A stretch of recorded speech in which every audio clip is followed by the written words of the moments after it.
Dieu fidèle en tout temps, créateur de toutes choses, éternel, tout-puissant, donne-moi la sagesse de pouvoir continuellement te chercher.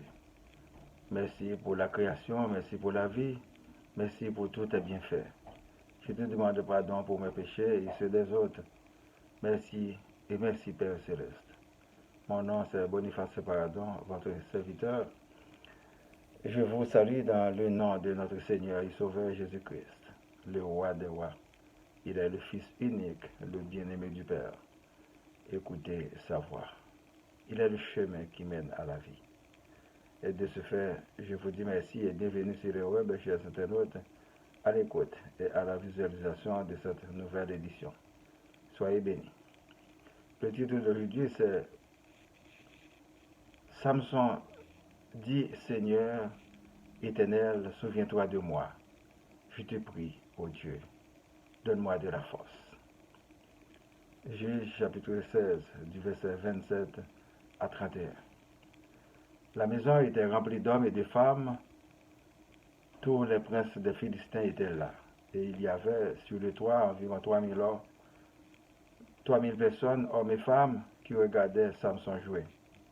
Alors Samson invoqua l'Éternel et dit, Seigneur éternel, souviens-toi de moi, je te prie. Ô Dieu, donne-moi de la force seulement cette fois, et que d'un seul coup, je tire vengeance des Philistins pour mes 2 yeux. Et Samson embrassa les 2 colonnes du milieu sur lesquelles reposait la maison, et il s'appuya contre elles. L'une était à sa droite et l'autre à sa gauche. Samson dit que je meurs avec les Philistins, et se pencha fortement, et la maison tomba sur les princes et sur tout le peuple qui était. Ceux qui firent périr à sa mort furent plus nombreux que ceux qui l'avaient tué pendant sa vie.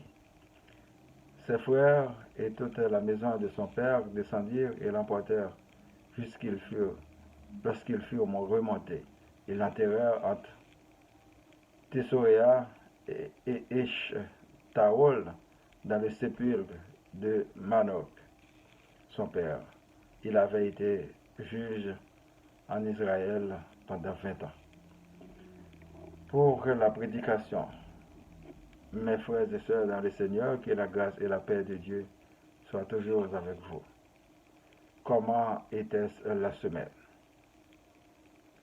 Si cela n'allait pas trop bien, eh bien, on espère que cette semaine sera prometteuse pour chacun de vous.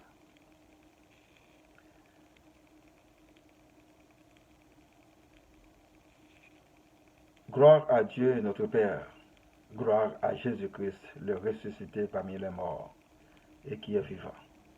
L'Esprit Saint, l'Esprit du Père qui nous illumine et qui donne un sens à notre vie. Oui, que la volonté de Dieu soit faite en tout temps dans nos vies. Son amour est immesurable et sa bonté sans fin.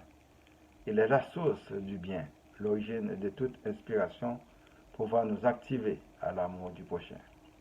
Par contre, il est un Dieu de vengeance, un Dieu de justice qui se manifeste différemment des humains. Un méchant rendra l'appareil ou encore beaucoup plus aux autres méchants afin que ces derniers paient les conséquences de leur imprudence. Le bien et le mal ne peuvent en aucun cas se cohabiter. C'est le jour et la nuit. Mes frères et sœurs, à force de convoiter, de nourrir la pensée positive, on finira par accoucher le bien. À force de prier, de rester connecté au Seigneur, on finira par joindre les 2 bouts pour passer à travers les moments les plus difficiles. L'homme n'a peur de rien, sauf de la souffrance. Et quoi qu'on fasse, on va souffrir d'une façon ou d'une autre sur cette planète Terre. Samson, un nom très connu et qui retient l'attention dans le livre des Juges, sa venue au monde ressemblait un peu à celui de Jean-Baptiste dans le Nouveau Testament. Leurs parents avaient des difficultés à avoir des enfants et les 2 sont morts tragiquement sans laisser d'enfants. Dieu seul sait pourquoi il a créé chaque être humain. C'est lui qui donne la vie. Quelqu'un qui a l'Éternel pour protection est invincible. Invoquez son nom avec crainte et foi, il nous conduira vers de bons pâturages et vers la victoire. Ne le mélangez pas avec les faux dieux. Chacun possède des qualités et des défauts. Nous devrions travailler constamment notre mental, notre personnalité en vue d'améliorer les points de négativité. On dit souvent que l'âge amène la raison. Personne n'a toujours tort ni raison, mais s'entrebalancer afin de trouver le juste milieu. On a souvent dit que le malheur attire très peu d'amis, ou pas du tout. Pourtant, le bonheur les attire en très grand nombre. Prenons par exemple un dealer de drogue qui est très généreux avec ses amis, ses proches et sa famille. Le jour où il se fait épingler, il est le seul à se faire précipiter dans l'abîme. Soyez intelligents et avisés. Samson a vengé d'un seul coup avec la force que Dieu lui a donnée, les Philistins. Il est né fort et mourut en héros. Quoique trahi par sa femme espionne, combien de nous qui sont déjà trahis par quelqu'un ou quelqu'une pour son bon plaisir. Un enfant qui livre ses parents, des parents qui livrent un enfant, un membre de la famille qui livre un autre, un faux ami qui livre un ami pour le bon plaisir ou quelques pièces d'argent. La trahison ne date pas d'aujourd'hui. Et qu'est-ce qui arrive après la trahison? À chacun de vous de répondre. La force de Samson fut un héritage de l'Éternel pour prouver son existence, sa fidélité envers l'humanité. Un coup de pied en Haïti, chaque fin de semaine, on nous tient occupés avec des nouvelles superflues dans les médias afin de détourner nos attentions.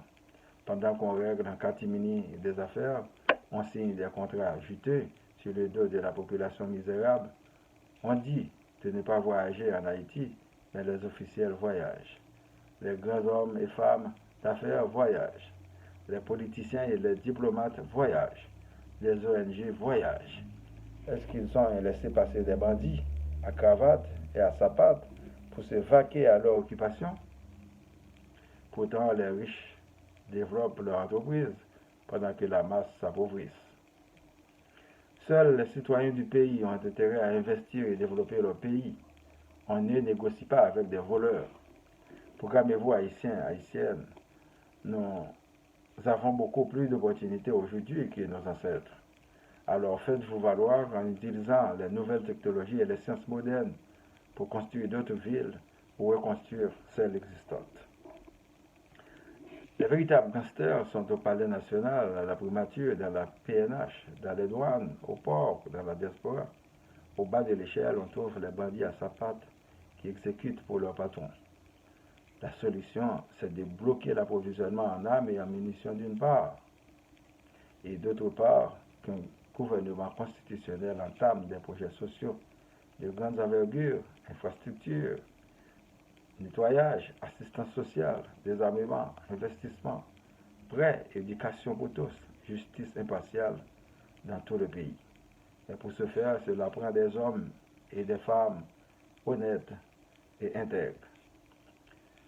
Il faut coûte que coûte pacifier le gouvernement et les gangs qui font un contre la population. Que l'Éternel prenne contrôle de tous nos ennemis et de tous nos adversaires, que sa volonté soit faite. Nous demandons à Dieu de nous faire grâce, qu'il nous délivre de tout mal, que le Seigneur Jésus nous sauve, que son esprit soit sur nous. Prions pour moi, ma famille, vos familles, les membres du groupe Spiritualité, les amis et les personnes malades, les personnes endeuillées, les démunis, les prisonniers, les personnes vulnérables, les leaders, les villes Laval, Montréal, Québec, Canada et le monde entier. Que la paix soit sur le monde. Citons notre Père qui es aux cieux. Que ton nom soit sanctifié, que ton règne vienne. Que ta volonté soit faite sur la terre comme au ciel. Donne-nous aujourd'hui notre pain de ce jour. Pardonne-nous nos offenses comme nous pardonnons aussi à ceux qui nous ont offensés. Et ne nous laisse pas entrer en tentation, mais délivre-nous du mal. Car c'est à toi qu'appartiennent le règne, la puissance et la gloire, au siècle des siècles. Amen. Je vous souhaite de passer une bonne journée et une bonne semaine. Lisez et méditez toujours sur la parole de Dieu. C'est votre serviteur Boniface Parado. Merci et à la prochaine. Au revoir.